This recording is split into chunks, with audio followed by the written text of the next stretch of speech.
네, 안녕하세요. 소개받은 강태입니다.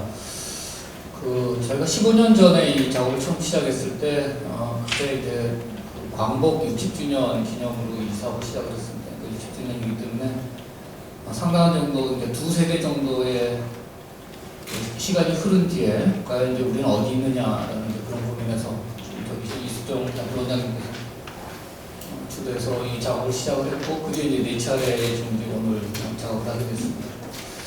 저 개인적으로 이제 네 차례 모두 참여하는 굉장히 행운을 누렸는데요. 저의 주제는 그때 처음 했었을 때 저희 주제, 오늘 동일한 주제를 제가 오늘 다루게 되는데, 말하자면 민족주의와 관련됩니다. 내셔널리즘과 관련됩니다. 그러니까 우리가 이게 한국에서의 민족주의라고 하는 건 되게 현현적 의미가 굉장히 강해죠. 그러니까 이 한반도라고 하는 공간 안에서 수천 년 동안 단일 민족, 심하든 아니든 간에 동일한 문화권, 동일한 언어, 상당히 강한 내적 정체성, 인종적으로 매우 동질적인 그런 걸로 왔습니다. 그래서 한국에서의 민족주의는 예를 들면 이제 서구 국가에서 유럽의 근대사회에서 만들어졌던 어떤 네이션 스테이트, 거기서 말하는 이제 네이션 스테이트 상당히 정치적인 의미가 많이 달려있는 거죠. 정체성 자체가. 그러니까 예컨대 독일과 오스트리아는 각 게르만 민족이지만 그 국가가 그 나라가 갖고 있는 그 내셔널리즘으로 다룰 수 있는 거죠. 그러니까 인종과 정치적 정체성 간의 차이가 있었는데 우리 경우는 이제 사실은 그거에 대한 차별성이 별로 없었습니다. 우리는 단일 민족으로 계속 있었죠. 그래서 사실 그런 측면에서 한번 들여다보기 시작을 했는데요. 결론부터 말씀드리면 지난 15년 사이에 매우 큰 변화가 있었습니다. 2015년, 그러니까 15년 전에 제가 경향성을 이야기하면서 그때 내렸던 결론이 남쪽 대한민국만을 우리의 공간으로 생각하는 대한민국 민족주의가 나타나고 있다라는 게 이제 15년 전에 제가 조심스럽게 내렸던 결론인데 지금 15년이 지난 지금은 그 경향이 매우 강하고 뚜렷하고 지속적으로 나타나고 있습니다. 그 관련된 이야기를 말씀드리겠습니다. 일단 표를 쭉 보시면 되는데요. 그 자료 있으니까 같이 보시면 이게 처음에 이게 대한민국에 태어나는 것이 81부터 89 이렇게 올라갔죠. 계속 89, 81, 87, 89. 대한민국 이게 진정한 한국인이 되기 위한 조건입니다. 그 다음에 대한민국 국적을 유지한다는 것도 88에서 95까지 올라갔습니다. 생애 대부분을 대한민국에서 하는 것이 필요하다도 64에서 80으로 올라갔죠. 한국어를 사용하는 게 중요하다도 87에서 계속 대체로 올라가서 91까지 올라갔고요. 그리고 이제 제가 가장 주목했던 건 이 부분인데요. 대한민국의 정치 제도와 법을 따르는 게 사실은 2005년에 좀 낮았습니다. 77%였는데 지금 두 번째로 높죠, 그죠? 계속 또 올라가는 추세고요. 그 다음에 오히려 혈통 관련된 거는 큰 변화가 사실상 없었습니다. 그죠? 그러니까 현현적인 의미에서 우리라고 하는 부분에 대한 거는 생각보다 변화가 그렇게 크지 않았습니다. 그 다음에 한국의 역사와 문화를 한다는 것도 많이 높아졌죠. 80에서 89로 올라갔습니다. 그러니까 전체적으로 보시면 지난 15년 동안 한국인이 되기가 더 어려워졌습니다. 사람들이 생각하는 게. 그러니까 공감하는 부분도 굉장히 커진 거죠. 과거에는 지금 보시는 대로 대한민국에서 태어나는 게 한 8% 정도 올라갔죠. 국적 유지하는 것도 한 7% 이상 올라갔고요. 이건 10몇 프로 올라갔습니다. 한국어 사용하는 건 이건 별로 원래 높았고요. 이게 이제 좀 차이가 크게 났죠. 대한민국의 정치 제도와 법을 따르는 것이라는 비율이 77.5에서 94.3으로 가장 큰 변화가 있었습니다. 15년 동안.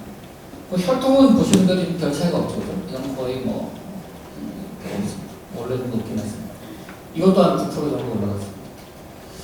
그러니까 지난 15년 동안 뭐가 한국인이 되어야 되는 거야? 어쨌든 한국인의 정치적 질서를 받아들이고 대한민국이라고 하는 그 공동체에서 구현하고 있는 여러 가지 정치적 가치를 수용하고 받아들이는 게 한국인이 되기 위해서 대단히 중요하다. 반면에 혈연과 관련된 부분들은 높긴 하지만 상대적인 중요성이 오히려 떨어졌습니다. 이거는 이 정도밖에 안 되는데 94.3 정도로 올라갔죠. 국적도 마찬가지. 그러니까 국적이라든지 정치제도라든지 대단히 정치적인 요인들입니다. 그래서 지난 15년 사이에 어떤 그런 의미의 정치적인 정체성과 관련된 부분이 많이 강화되어 왔다는 게 매우 뚜렷한 한 가지 변화라고 볼 수 있습니다. 그러니까 혈연 중심의 공동체에서 조금 더 이 정치적인 의미가 많이 담겨졌다. 일단 첫 번째 부분이고요. 그 다음에 우리 사회를 구성하고 있는 이제 하위 집단들, 특히 이제 소수 집단들에 대해서 어떻게 생각하는지를 알아봤습니다. 이거에 대한 구체적인 건 오늘 조민현 선생이 오후에 하실 거고요. 이 보면 이제 탈북자 관련된 거 보면, 탈북자는 조금 뒤에 다시 보겠습니다만, 여기 보시면 대한민국 국민이라는 명확하게 줄었습니다. 국민에 가깝다는 뭐 대체로 좀 올라가는 건데, 탈북자는 뭐 강도는 조금 떨어졌지만 큰 틀에서 변화는 없는 것 같은데, 그 다음은 이제 좀 차이가 좀 큽니다. 이주 노동자 원래 낮았지만 다 낮아지고 있고요. 그다음 결혼 이민자도 24.8이었는데 지금 8.1로 속 떨어졌고, 여기도 뭐 별 크게 안 올랐습니다. 많이 줄었죠. 국제 결혼 자녀도 36에서 17로 떨어졌습니다. 여기도 많이 안 늘었습니다.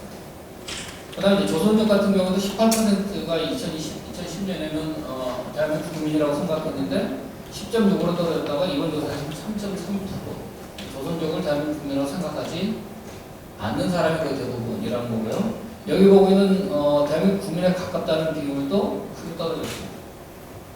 그래서 조선족은 어느 정도, 제가 궁금해서 북한 주민은 뭐라고 생각하는지랑 같이 한번 비교해봤더니 지금 2020년도 이게 처음 들어왔는데 조선족과 북한 주민이 거의 비슷한 수치입니다. 지금 이제 이런 정도의 차이가 난 거죠. 그래서 우리 사회를 구성하고 있는 그 소수파들이죠. 우리 사회의 마이너리티들에 대한 사회적인 배타성이 좀 커졌습니다. 그래서 보시는 대로 지금 여기 있는 것처럼 이렇게 계속 줄어가고 있습니다. 그래서 상당한 거리감을 보이고 있고, 특히 이주 노동자의 경우에는 보시는 분들이 28%고 합친 거죠. 이게 28%밖에 안 되기 때문에 그분들이 와서 아무리 오래 여기서 사셨다고 하더라도 우리의 일부라고 사람들이 받아들이지 않고 있는 것 같습니다. 잠재적인 위협이 될 수 있습니다. 나중에. 자, 그 다음에 이제 탈북자만 갖고 이제 봤는데요. 탈북자는 여기 남한 사람만 보시면 될 것 같습니다. 남한 사람이라고 하는 비율이 뭐 이렇게 올리는 20대인데요. 계속 올라가고 있죠. 30대도 9.2에서 뭐 잠깐 떨어지긴 했지만 어쨌든 추세고, 여기도 올라가고 있고, 대체로 큰 변화는 없습니다만은 받아들이는 경우가 많이 있습니다. 그러니까 전반적으로 탈북자에 대한 사회적 수용성은 아까 봤던 다른 집단에 비해서는 조금 나아지고 있습니다. 그러니까 적어도 우리가 일상적으로 만나는 우리 삶의 일부일 수 있다, 받아들일 수 있다라는 게 탈북자 경우는 조금 달라진 것 같습니다. 그래서 보시는 대로 남한 사람, 혹은 북한 출신자 남한 사람, 어떻게 우리가 수용할 수 있는 거죠. 조건이 붙긴 합니다만은 그 비율이 55.1에서 23%니까 뭐 절반 많이 넘었습니다. 이거는 상당한 변화가 있는 거고요. 근데 이제 가장 수용성이 높은 거는 이제 40대, 30대 요때가 이제 되게 수용성이 높고요. 나이가 들면서 이렇게 안 받아들인다는 거는 뭐 이해할 수 있는데, 한 가지 주목할 점은 20대의 수용성이 그렇게 높지 않다는 거죠. 생각보다 다른 세대에 비해서는 그렇게 높지 않았다. 뭐 20대의 독특함은 계속 앞으로도 아마 이 조사에서 계속 나타납니다. 아까 강 교수님 이야기했었기로 마찬가지 민주주의에 대한 만족도도 낮고 전반적으로 좀 그렇습니다. 자, 그 다음에 이제 사실 오늘 이제 말씀드린 제일 그게 이제 이 부분인데, 한국은 우리 땅은 어디까지야? 이 질문입니다. 이게 이제 현실적으로는 뭐 남쪽이고요, 그죠? 규범적으로는 이게 한반도라고 하는 게 사실은 정답일 것 같아요. 그리고 헌법에도 그렇게 돼 있고요.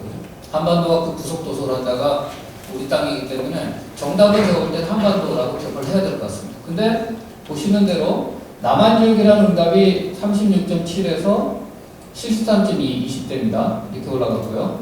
30대의 경우에도 30%에서 66%까지 올랐습니다. 2배 이상 올라갔죠. 그 다음 40대의 경우에도 20.4에서 60.8%, 거의 한 3배 가까이 올라왔습니다. 50대도 13.9에서 54.0. 그 다음 60대 24.0에서 45.2%, 59.4%. 굉장히 큰 변화가 있었습니다. 이제는 굉장히 많은 사람들이 한반도의 남쪽만이 우리다, 우리 땅이고 우리가 살고 있는 공간이다라고 인식을 하고 있습니다. 이게 이제 정체성이 가장 중요한 그게 기반이 되는 거죠. 이게 이제 모든 세대에서 다 동일하게 이런 문제가 나왔습니다.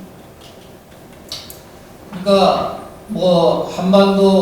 한반도라는 응답도 낮았고요. 한반도보다 만주라는 응답도 일관되게 되게 나온다.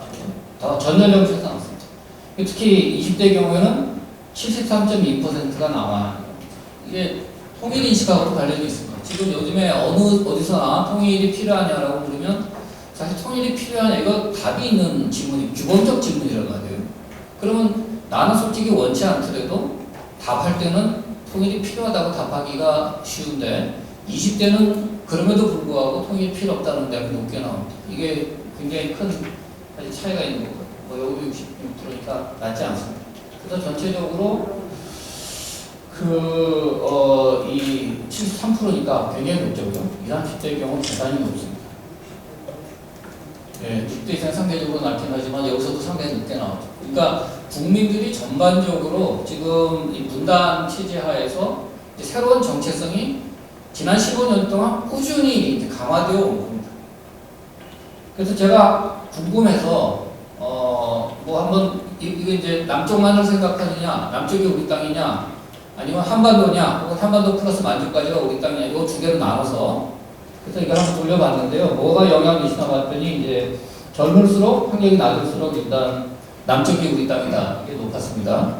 그래서 거기다가 이제 혹시 이렇게 된 게 우리가 민주주의도 잘 되고 경제적으로도 잘 나가고 또 국제적인 위상이 높았기 때문에 그런 생각을 갖게 됐나 봤더니 이게 투기적인 유의미성이 안 나왔어요. 그래서 별 상관없다는 거죠. 그래서 제가 그 다음에는 통일하고 관련이 되나? 그래서 통일이 얼마나 필요하냐? 통일되면 나만의 이익이 되냐? 이걸 집어넣어봤습니다. 이것도 통계적으로 차이가 없었습니다. 그래서 맨 마지막에 북한에 대한 인식을 집어넣어봤습니다. 평소에 북한을 뭐로 생각하느냐? 우리냐, 친구냐, 이웃이냐, 남이냐, 적이냐, 이런 거죠. 그 다음 북한 주민은 우리냐, 아니냐, 이런 겁니다. 이거는 잡혔습니다. 그러니까 지금 보시는 대로 5가지 제가 4가지 모형을 했는데 이건 나이랑 이런 거 나이만 이제 잡혔고요. 그 외에는 지금 잡히고 있는 게 북한에 대한 인식만이 잡히고 있습니다. 그러니까 우리의 정체성과 관련해서 북한은 이제 여기서 보시면 북한에 대한 거리감, 북한에 대한 거부감, 북한과의 일체감 약화라고 하는 게 우리 내부에서 민주주의가 잘 되고 경제가 잘 되고 하는 것보다 사실은 훨씬 더 좀 크게 작용합니다. 북한이 남인 거예요. 북한은 우리랑 무관한 존재가 존재하고 있습니다. 그래서 국가 자긍심에 대한 거나 통일 필요성 이런 건 영향이 없는 걸로 나왔죠. 젊을수록 남쪽만의 정체성이 강화가 됐습니다. 그래서 전체적으로 정리를 하자면 저는 약간 우려스러운 부분이 있다고 생각이 드는데요. 그러니까 그동안 이제 외부 출신의 우리 사회적 구성원, 그러니까 마이너리티, 우리 사회에 있는 소수 파에 대한 소수 구성원에 대한 수용 정도가 상당히 낮다고 볼 수 있습니다. 이주노동자에 대한 거부 반응도 꾸준히 높아져 왔다. 우리 아니다. 라고 받아들이는 굉장히 높게 나타났고요. 다만 이제 탈북자에 대한 인식은 과거보다는 많이 개선이 돼서 좀 자연스럽게 받아들여지는 경향이 좀 나타나고 있다는 거고요. 그래서 남한으로 영토가 국가에 대한 인식이 높아졌고 20, 30대에서 이런 것들이 많이 나옵니다. 이게 이제 북한하고 관련이 그래서 이게 아까 처음 봤던 것처럼 이제 대한민국의 법과 제도를 따르는 것, 그 다음에 국적을 갖는 것, 이게 필요하다고 아까 높게 나왔습니다만 제가 볼 때는 지난 15년 동안 이런 정치적인 의미의 정체성, 그러니까 과거 혈연 중심의 민주주의였다면 이제는 이제 정치적인 의미가 담겨있는 근대 유럽에서 봤던 것과 같은 형태의 분리된 정체성, 그러니까 제가 15년 전에 불렀던, 그때는 상당히 조심스럽게 불렀던 대한민국 민족주의라고 하는 것이 이제는 상당히 뚜렷하게 지금 이제 나타나고 있다. 그리고 이제 배타성이 좀 강해졌다는 그런 우려스러운 점이 있다. 그리고 마지막으로 제가 정책적인 것과 관련된 인플리케이션 하나 말씀을 드리자면 정부의 대북 정책이 보수든 진보든 간에 혈연적이거나 낭만적이거나 혹은 혈연에 기초한 민족주의적 차원에서의 접근은 이제는 국민의 동의를 얻기 좀 어려울 것 같습니다. 우리는 한민족이고 우리는 한핏줄이야. 우리는 하나의 민족이기 때문에 다시 하나가 돼야 되고 서로 도와야 돼. 이런 식의 걸로는 국민들 설득하기 좀 되게 어려워진다. 그러니까 매우 현실적이고 남쪽의 이해관계와 관련이 돼 있는 그런 측면에서 우리가 대북 정책을 하게 되면 남쪽에 대한민국에 이런 게 도움이 돼. 그러니까 우리가 이걸 하자.